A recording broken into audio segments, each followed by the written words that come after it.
เนาะคุยเราพี่อยู่แถวบ้านอันนั้นสิดอนกลางบ้านดอนกลางอายุ70-80 ปีแล้วเลี้ยงคุย2 เท่า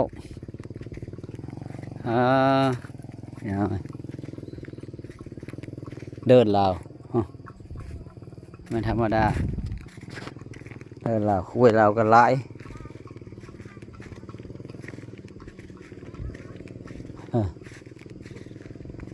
มันมากินน้ำฝนตก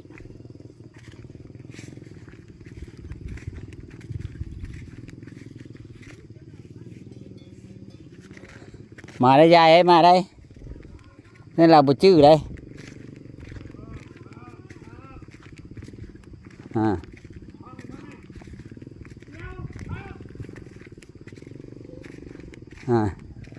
ห้อง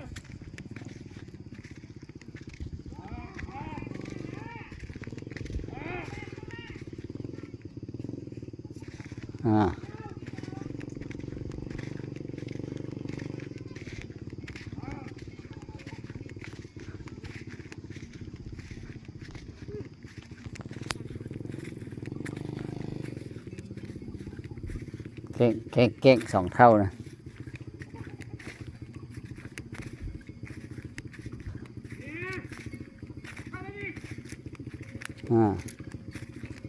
โอ้เก่งมากเก่งมากหลังคา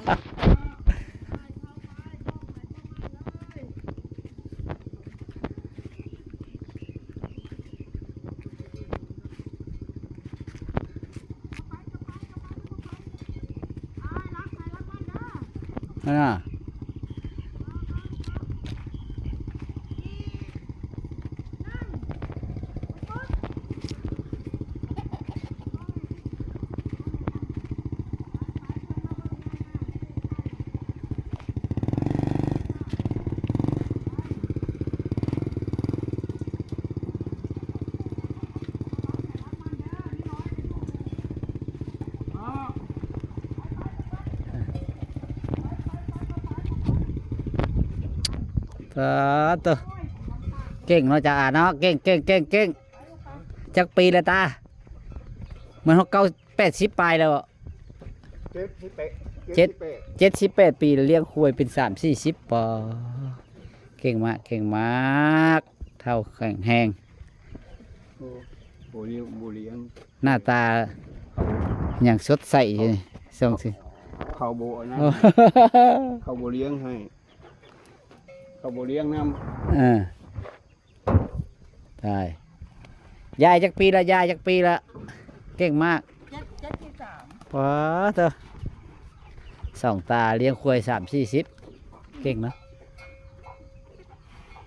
เลี้ยงทุกวัน52ปีนี้น่ะรุ่นนี่น่ะมันได้17-18 ตู่น่ะตายหรือ7 ตู่มันแห้งแรงบ่นี่นะได้ธรรมดาแรงอีหลีได้หากระเขียวได้ยานี่นะก็ได้พูกอยู่บ่นี่เว้ยกระพูกเลยบ่พูกกระตูเก่งเพื่อกระเทนี่มันเข้าคอกไปคอกมันนี่นะแบบเขาเคยเท่าไรมาเพิ่นยังอยากเล่มอยู่นะไม่โดนมันเคยเล่มได้หลายได้อย่างโน้นนี่พี่น้องใจสู้โบราณแล้วเนี่ยนี่แหละคนโบราณหาสิจับใกล้ให้ดองอยู่ได้ฮะจะแม่จบไม่ได้ใกล้ค่อย50 โตเลยจักไปเลยเมื่อเขาจะเอามาขังไว้พี่